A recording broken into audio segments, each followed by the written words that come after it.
And many blessings to everybody. I hope everybody's doing well. I want to talk about actually different subjects, different things, right? First, I want to talk about tools of the enemy, right? Tools of the enemy. Even I know that. Divination actually was taught by the fallen angels. If you read the book of Enoch, it will say it. Also, root cuttings. There are certain entities that are responsible for certain things. That's what sometimes when you feel like you're not prospering, or even though you're making so much money, you feel like it's never enough, right? It's never enough money. Like, you could have the best job in the world, but you feel like all your money goes to your bills and it's never just enough. Okay, so you have a suppressing spirit, right? And this entity is responsible for setting you back, which is going to cause depression, it's going to cause you stress, it's going to cause anxiety, it's going to cause a lot of different things, right? And a lot of people may not see it like that. Again, I have dealt with spirits. I have dealt with different type of spirits, including people and stuff like that. Nobody can tell me Jesus is not real, because I've seen when I was a child. So to each his own. People want to believe what they want to believe. So I want to, and also these fallen angels were also responsible for teaching us divination, cycles of the moon, root cutting. What else? There's so many things that will even makeup, how to make armor and all these stuff, right? And it's funny because if you think about it, the Bible is one of the oldest books in the world, right? One of the oldest, whatever you want to call it, religion, was one of the oldest books in the world. And I said one of the oldest books in the world. Nobody twists my words, please. One of the oldest books in the world. So these fallen angels were responsible. And if you really truly think about it, again, all these people that, from Satanists and things like that, and this Baphomet and things, they believe that there is a God. They know that there is a God, right? And this is why they twist everything, and they believe in the Baphomet, and they believe in Satan, and they believe in all this stuff because they twisting the word. They also believe that supposedly Satan, which is Lucifer, released us from slavery. No, we were the one. And again, in the Bible, it even says in the Bible. Now, a lot of people misinterpreted the Bible because they really don't know. And the Bible is very easy to misinterpret the words of what they say in the Bible and the words of God, right? Unless you have the knowledge and you can feel it in the spirit, it's so easy to misinterpret those words, right? Now in the Bible it says, right, that, and even God says, a lot of people go, oh, why is God, they say God is not king, right? You don't need to rule on earth. Mind you, yes, man can rule on earth, right? But people forget that God, Jesus, is a three-part being. He's the Father, the Son, and the Holy Spirit. God already has his kingdom. That's why it says on the prayer, let your kingdom come, right? Let your kingdom come on earth, right? Your kingdom, all the way in heaven, come on earth, right?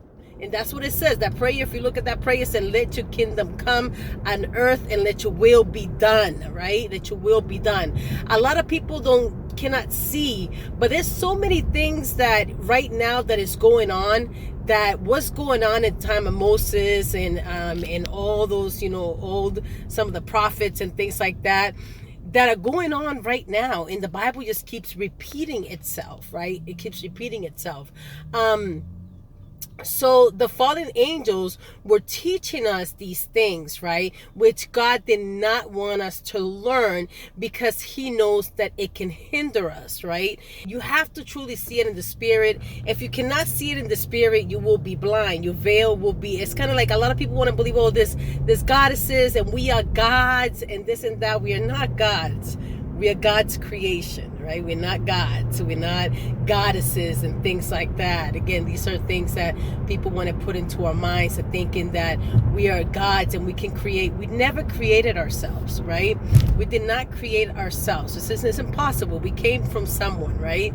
So we came from a mother, so we're not God. So And it's just a lot of things that the more I read and the more my eyes are open, the more I see things, and I'm like, wow, these things really can hinder me. And like I told a couple of people, why I know these things can hinder me, because I seen it in the spirit. Every time I picked up my tarot cards, they kept lighting up on fire, right? They kept lighting up on fire. Something was telling me to stop, right? They said, stop doing this. It's not good. Stop doing this. It's not good. And that's the reason why every time I picked up my deck of cards, they kept lighting up on fire. And I'm like, you know what? Something's really trying to tell me to stop, to not play with this type of stuff, right? And there is a spirit involved that will keep you doing these things, right? And a lot of people don't see it until they actually turn around. It's work of the flesh, not work of the spirit, right? Because tarot cards, divination, that's just work of the flesh, right? And we think we need all these things to get a message from the other side, or feel spiritually connected to the other side. Let me tell you something. If you're good, you're good. That's it. Simple as that. If you're good, you're good. If you can get a message, you will get the message that you need, right? And I had another dream where I was facing a white door, and in that white door there was this white light coming from the cracks, right? And I can hear 3 knocks, and I knew what those 3 knocks meant. Jesus, God was trying to tell me, hey, let me in, right? And that's when I threw all my stuff away. I was like, you know what, this stuff is not me, man. I said, this stuff is not me. Whatever people want to worship, and it's funny because people think, oh, I'm not worshiping nothing. I do tarot, I do divination, but I'm not worshiping nothing. Let me tell you something. If I tell you there's a spirit involved, you're worshiping that spirit. No matter how you want to put it, no matter how you want to do it, you're worshiping that deity, that entity that's responsible for those things, right? It's like me saying, well, I'm not gonna enter that. I'm gonna buy something in that store, but I'm not supporting that person. Yeah, you are. If you're buying from that person, you're supporting that person. It's the same thing in the spirit.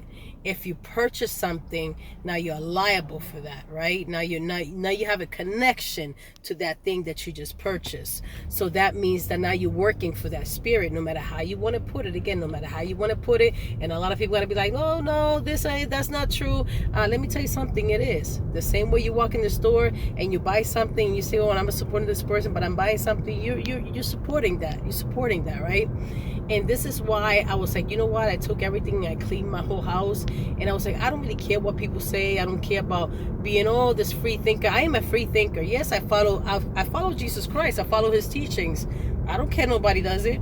Do I believe all these things? No, let me tell you something. I follow all his teachings from the commandment 1 all the way to the 10th. Okay, so that should tell you a lot.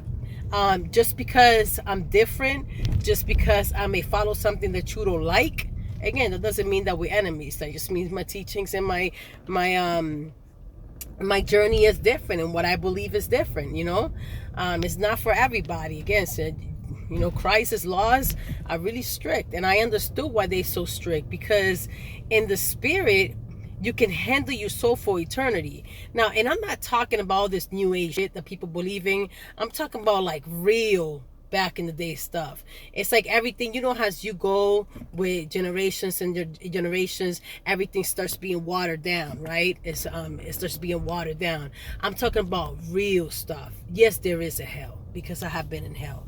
Yes, there is a place for people there. And it's not like, all this, again, a lot of people believe all this stuff, but they don't understand that this comes from Babylonian. But they also don't know that even in Egypt, they were sacrificing people, right? They were sacrificing children. So see, when you deal with certain things, you're also dealing with those spirits too, whether you want to believe it or not. That's how it is.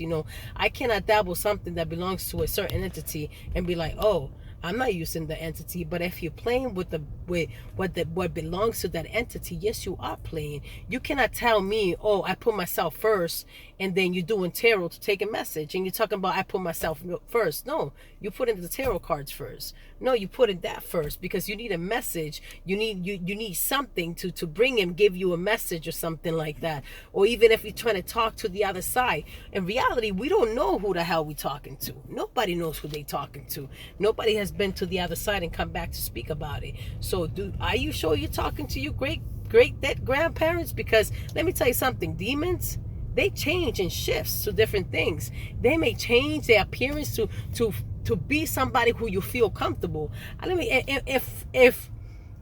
if you didn't know me, right, and I am an entity or something like that, demonic entity, you think I'm gonna come to you as I am? I'm gonna change to where you feel comfortable. I'm not gonna be stupid enough to change into something you're not gonna feel comfortable. I'm gonna show you something that you may feel comfortable, that it's gonna make your spirit feel good, right? And give you the information that you need. Because in reality, you're not speaking to your family member. You're speaking to a familiar spirit. That's what you're speaking to a familiar spirit, a spirit that's been with your family. And this is why the reason that a lot of people don't know, when you dabble in this thing, you're gonna curse your children, you're gonna curse your family members and everything like that, your immediate family, 10 generations to come, 10 generations to come, 10 to 5 generations. You know what is that? Hindrance. And this is why we go through so much shit and people don't see it. Because when you do sin drags with you. Sin drags with you. And that's why the curses keep happening. 10, and I don't care how people want to put it, and this is why curses keep going and going and going. And then you wonder why all this shit gotta happen to me. Why I gotta deal with all this trauma. Why I gotta deal with all these issues. Because what happened is that somehow, someplace, somewhere, nobody's breaking chains. Nobody's breaking chains. And we're just repeating the cycle of the curses of the 10 generations over and over and over. And nobody bothers to break any chains. So when you think about trauma, when you think about abuse, when you think about all those things, it's because we're cursed 10 generations. And that's what people keep doing, the same thing over and over. And I had to stop, because I don't want to curse my children and their children's after their children, right? To go through the same thing that I have been through and have them go through that same thing. Somehow, somewhere, somebody has to stop. Somebody has to stop. And it says it in the Bible. So when you see you going through something, and you see your children going through something, and you see your other children going through something, I don't care how you put it, I don't care what, but the Bible says it, you're going to be cursed 10 generations. So that's the reason why we go to trauma, our mothers go through it, and then we go through it, and then our children go through it, and their children go through it, and then you see, damn, man, I have a fucked up family. Well, guess what? That's what it is. Somehow, somewhere, cutting. And when you cut chains, let me tell you something. Cutting chains means you're not going to turn back and do the same thing.